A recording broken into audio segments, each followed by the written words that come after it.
In London, a stone's throw from Paddington Station, in an understated but typically grand-looking government office, the UK COVID inquiry is well underway. Leaders, advisors, politicos and scientists are all being questioned on their decisions, actions and WhatsApps. They were often sent in speed, were largely informal and spontaneous, and were sometimes ill-considered. They were always short, naturally. They often reflected irritation or even vitriol. If you'd ever wondered how bitter or deep factions and grudges were in the corridors of power, here's your glimpse. Candid nicknames and colourful language, of which there'll be quite a bit in this episode. On the 12th of March, a text from Mr. Cummings read, "We've got big problems coming. The Cabinet Office is terrifyingly shit. No plans. Totally behind the pace." Yesterday we heard from Boris Johnson's former private secretary, Martin Reynolds, dubbed Party Marty for his role in one of the Downing Street bashes. There are further WhatsApps in relation to another event in the garden. So the first matter, the first issue, which I've put to you, which is the Bring Your Own Booze event in the garden, was not a solitary event, was it? No. No. And I apologise unreservedly again for these events. This morning it's the turn of Boris Johnson's former chief advisor, Dominic Cummings. What might he have to say? You're listening to Stories of Our Times from The Times and The Sunday Times. I'm Luke Jones. Today, fuckwits and Dr. Death, what the COVID WhatsApps reveal.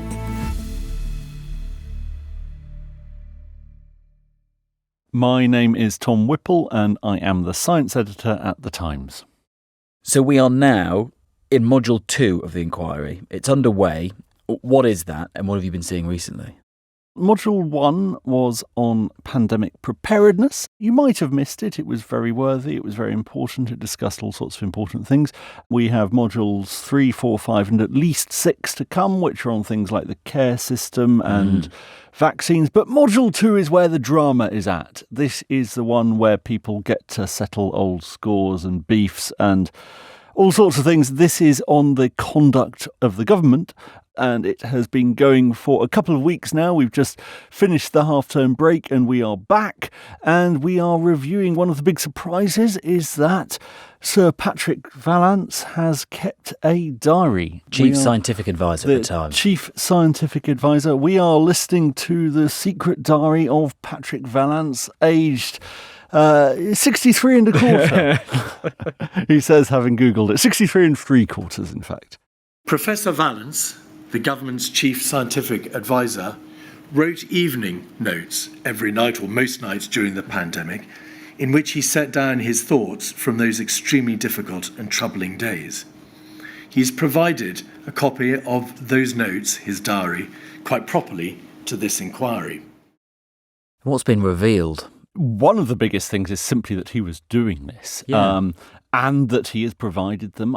I've spoken to people about it, and it doesn't seem apparent that he had to. So I think there's probably a sense of duty in providing them because they were asked for contemporaneous notes. I think there's also a sense that probably he didn't expect them to be asked for and to be made public. But that's all my inferences. But what comes across from this is, I think possibly that he's the slightly exasperated adult in the room. We're seeing a sense of frustration with the way that the government is conducting itself during the pandemic. Sir Patrick's diary contains entries such as, "This flip-flopping is impossible. 1 minute do more, next do nothing." He doesn't seem to push actions or resolutions. Morning PM meeting, wants everything normal by September and only deal with things locally and regionally. He's now completely bullish about opening everything. As another person said, it is so inconsistent. It is like bipolar decision-making. It's an incredible unvarnished account, isn't it? It is. And the thing that surprised me about it is that throughout the pandemic, we were chatting to all sorts of people and we were chatting. I think I'm allowed to say this. We had a weekly off-the-record meeting with Patrick Valance where he tried to sort of quite candidly but professionally explain what was going on. But he's not been one to talk to the media or to express private frustrations or anything like that. He didn't do a lot of interviews at the time. No, not at all, or since. So, and despite, leaving the role as well, he's very much kept his counsel. But here we are seeing an insight into his mind, I guess, and what he was thinking. Yes, a sort of evening brain dump, as it's been referred to. Professor Valance noted, "What a week. Feels like February, March. Strikes me that the delay in introducing the new rules until Monday is exactly what they did in March. Why delay?" And the picture he's painting there is not necessarily about unwise decisions or what he sees as incorrect decisions. It's just constantly changing decisions. We're hearing extracts, I think, then from September 2020. And I think it's fair to say there was very much a view amongst the scientific advisors then that if we're going to have restrictions, better to have them sooner. And yes, you get a sense that he doesn't feel like the machinery of government was playing its part and doing its part properly. One of the great battles throughout this inquiry is not just going to be, was I the person being questioned right or wrong in what I did at the time, but also what information of mine you can get your hands on. Lawyers representing Sir Patrick have objected to a proposal from the inquiry team to adopt the same process as is adopted for other documents in relation to Sir Patrick Valance's notes, and to publish the whole of the relevant page or pages on screen. They claim that this would be a breach of his Article 8 rights and of his legitimate expectation of privacy. Patrick Valance, somewhat unhappy about the idea of all of his notes being out in the public domain and just wants to release what he sees as sort of relevant bits. Yeah, I don't totally understand this particular objection. Something has happened in the way these have been released that Patrick Valance is unhappy with. It seems like what he's objecting is that these are being released piecemeal where relevant, but rather than simply showing the relevant section, they will show the whole A4 page. And so you'll be able to, if you screenshot it, read stuff that doesn't pertain to what's being spoken about at the time. Although I presume his expectation was those bits would come out anyway, but maybe he just doesn't want them coming out in this way. So there's this slight sort of side battle. It's perfectly clear that a lot has come out and is going to come out that people clearly did not expect. I don't know why. I don't know who was advising them, but it's very obvious that people were writing things on WhatsApp believing that to be a private medium, and it is very much not. Yeah, it's anything but. And we'll get into that in a minute. But if we zoom out for a moment, as mentioned, what we just were talking about there was a slice of Module 2. When did the whole thing start? Almost since the beginning, people have been referring to the public inquiry, and there's been an expectation that there would be one, because, Britain is very good at public inquiries. We do a lot of them. We take a lot of time over them, and we spend a heck of a lot of money on them. So it has been going for over a year now, and there's a lot more to come. A lot more in what way, and for how long? So the closest you could imagine to this inquiry probably is the Chilcot inquiry into the Iraq War. This is a lot more. I mean, essentially everything, certainly for the first year of the pandemic, you could say almost everything the government did was about the pandemic. And so a comprehensive inquiry of the kind that we really, really like to do is examining everything. In that context, the timeline is quite tight, bearing in mind there have been public inquiries into, fewer than a dozen hospital deaths that have managed to go on for a decade. So we are divided into modules. Resilience and preparedness is the first one. It hasn't reported back yet. Module 6 is the last one we know of, but they have half promise, half threat, said that others may come. That focuses on the care sector and is going to start in the middle of this decade. Gosh. And there is a lot at stake here. Just like during the pandemic, what decisions were being made affected whether people had their lives or livelihoods affected. This is high stakes because it is people's reputations and careers at a time of crisis. And interestingly, already, it's descended into bitchiness. The thing is, I suppose we should briefly pull back and say that everyone in Britain had their freedom curtailed. School children missed a lot of schooling, and that's one of the really contentious things about how much that was necessary. Over 200,000 people died. These are high-stakes, extremely serious things. But equally, what we're doing is getting an insight into the humans behind those decisions. And what we are seeing is drama. We're seeing retrospective point scoring, self-justification, scientific grudges, government grudges, the intricacies, the intrigues of Boris Johnson's court, how well that court worked. And amidst all this, we have had so far merely one use of the word fuckwit. Tom, we're looking at what's happened so far in Module 2 of the UK COVID-19 inquiry. You were mentioning a moment ago the retrospective point scoring, the political and scientific grudges. That sort of started from the off in this inquiry, didn't it? When one of the inquiry's KCs, Hugo Keith, sort of immediately laid out some of the, as he's had it, sort of blatant issues with Boris Johnson's leadership. Insofar as anyone is on trial, particularly in this module, it is ultimately Boris Johnson and the government he was running and the extent to which that government was competent enough to make these decisions, I suppose. And that's what he'll be looking to, defend his reputation and people who work with him. But there's been some quite piquant questioning by Hugo Keith.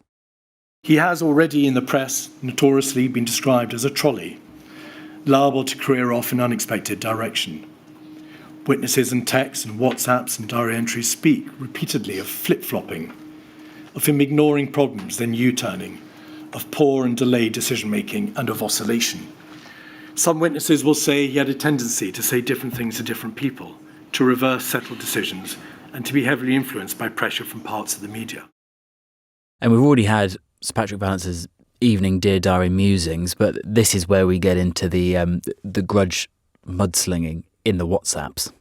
Yeah, so there was a period in November 2020 where I think if you'll remember, there were this rift in Downing Street. I think that's pretty well established now. And we've seen messages by Cabinet Secretary Simon Case, who was Cabinet Secretary from late 2020, who was the most senior civil servant. He described at this time Carrie, Johnson's wife, as the real person in charge. Yes. So, Simon Case saying in one message, quote, "I was always told that Dominic Cummings was the secret Prime Minister. How wrong they are. I look forward to telling Select Committee tomorrow, oh, fuck no, don't worry about Dom. The real person in charge is Carrie." In a later exchange with Lee Kane, who was Director of Communications, he says that they're talking whatever Carrie cares about, is the quote. And he wasn't polite about the rest of the government. The context for this is when this feud, this sort of totemic feud that led to the removal of the leaving of Dominic Cummings was happening. It was November 2020. In November 2020, we had the forgotten lockdown. Between the first lockdown and the third lockdown in England, there was another lockdown when schools weren't closed, and the idea was to bring down these rising cases.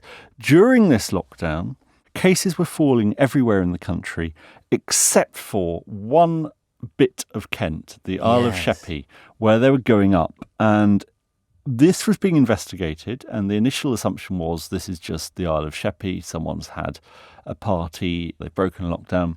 It turned out that this was the slow, silent arrival of the Alpha variant. And certainly in Britain, I think this was probably the most significant point in our pandemic.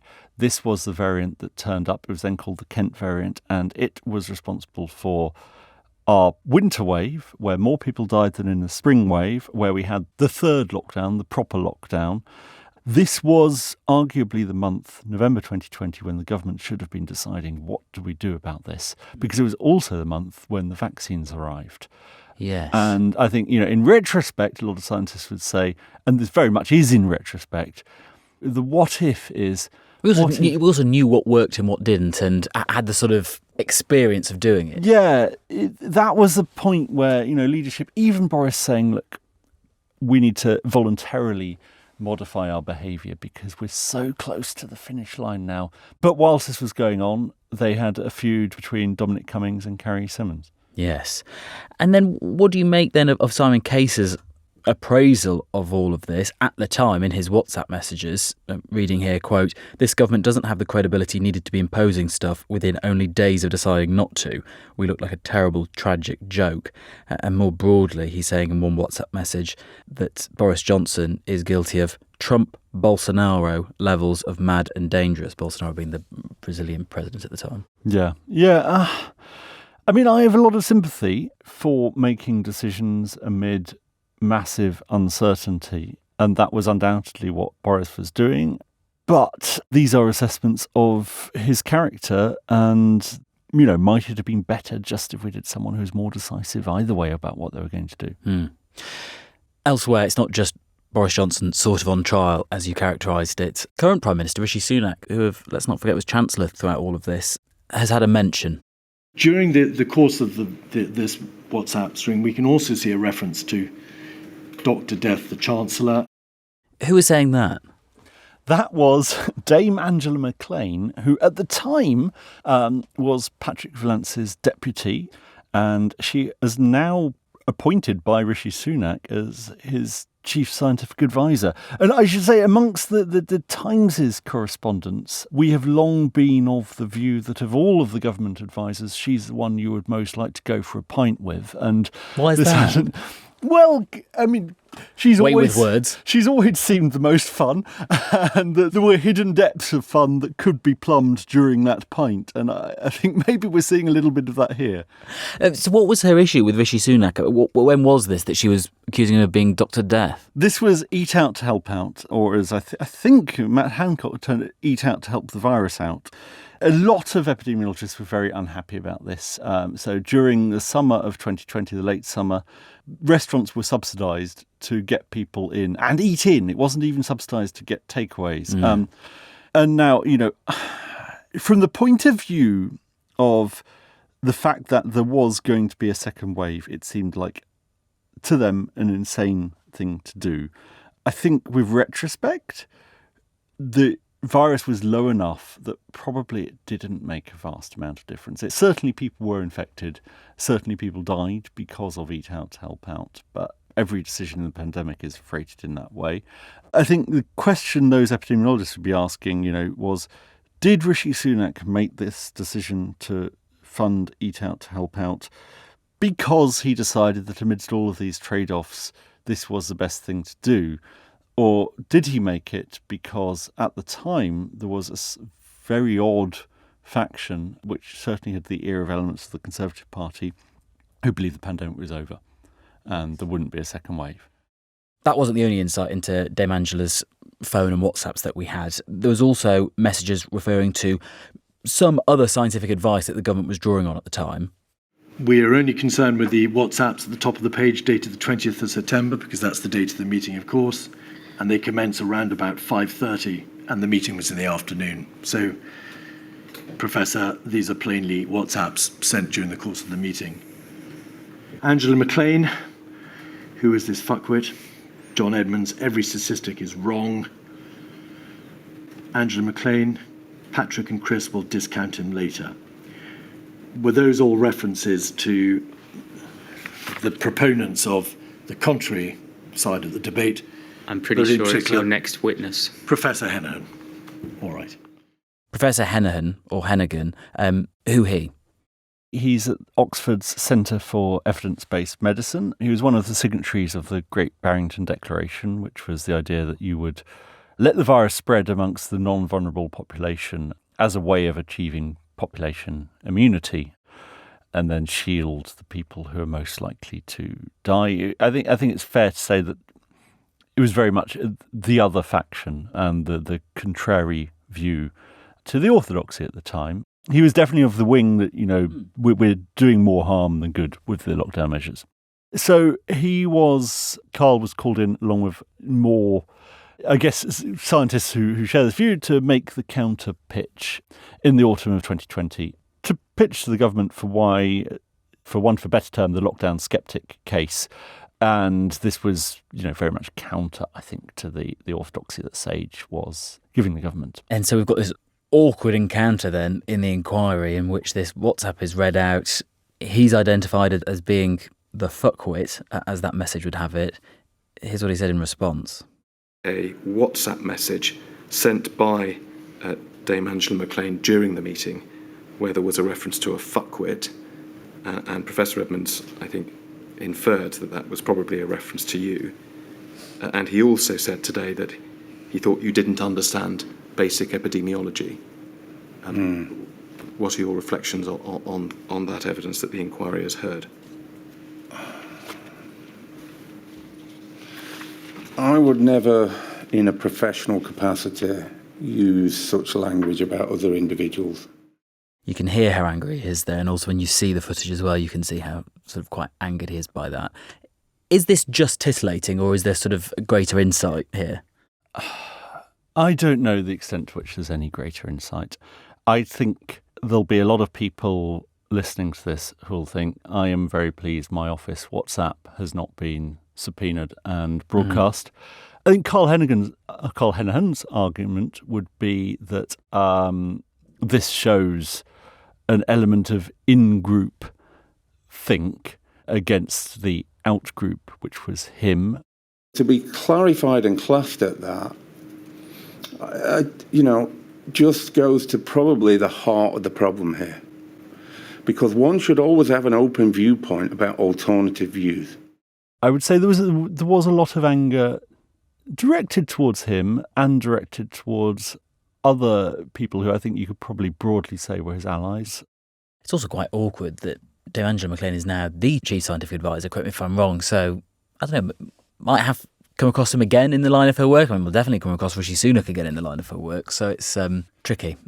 Yeah, I mean, she'll definitely come across Sunak in all sorts of ways. I think we're going to have to become more grown up about stuff like this. It may be that people are unimpeachable like Carl Hennigan would never say things like this. I think most of us aren't. And I think at some point we're going to have to maybe be a bit less pious. No story of the pandemic is complete without Matt Hancock. And he, of course, pops up in these WhatsApp messages.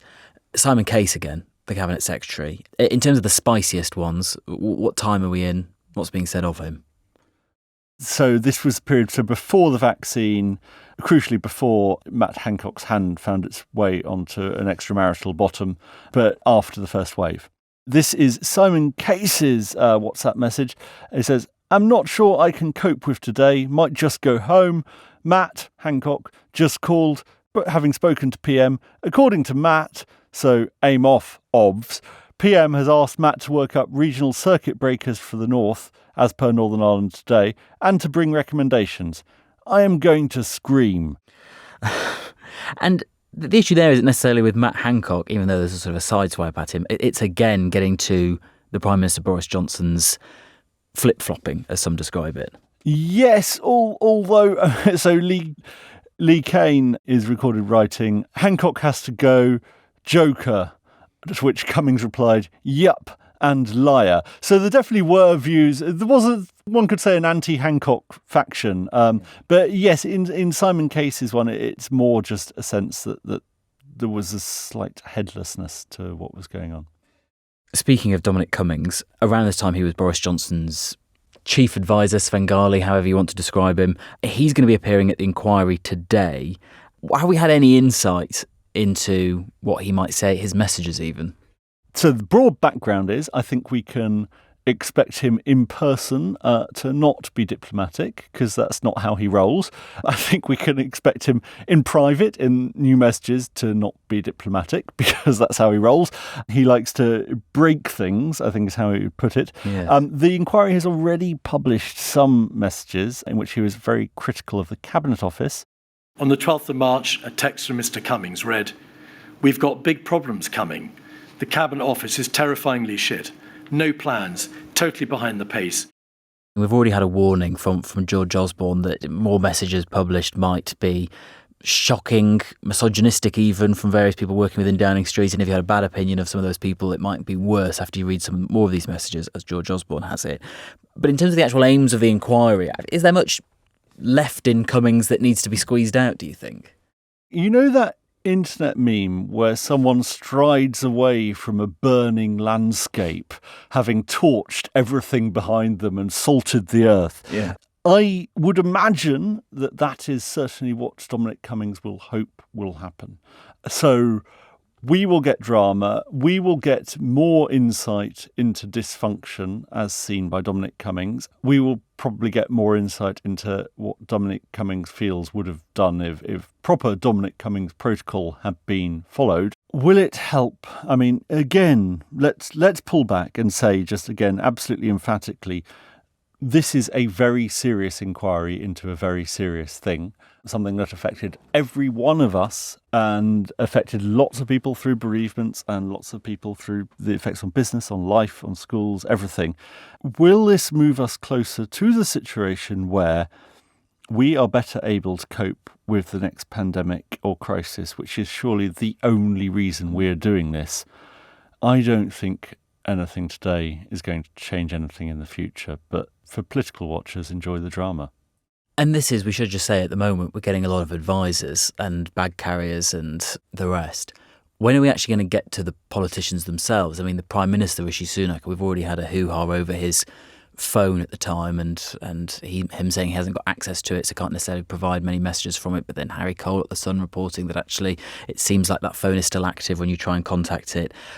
When's he going to be in the chair? And are there big meaty questions that you think he still needs to address and that could be problematic for him? We're expecting them before the end of the Module 2 public hearings, which end on the 14th of December. The timetable has not been set. For Boris, I guess all that's resting on it is his reputation. For Sunak, he's still in power. There could yet be revelations that come out that are embarrassing. My suspicion is not. Hasn't been embarrassed so far, particularly. I don't think he will mind being referred to as Dr. Death, because I think he is very much positioning himself within the Tory party as someone who was on the COVID skeptic wing, who was a rational COVID skeptic who opposed some of these silly measures that we now look back on with sort of embarrassment. But if we just look at the span of what happened, especially in 2020, and looking at some of the reporting that the Sunday Times Insight team did as well around sort of all what happened in the background to that, might it not be embarrassing for him that on the one hand you could have documents and contemporaneous evidence showing him to be pushing for looser restrictions and then us going to a period where a majority of people died? Most of us are entrenched in our views on COVID, and from his point of view, I'm no political analyst, I suspect he would consider it would do him no political harm to curry favour amongst, I guess, the people who would consider themselves the robust libertarian conservatives. In terms of deaths, I don't know where we're going to settle politically as we look back on this, but for now, I think the political climate has factored in most of those deaths. We're in our battle lines.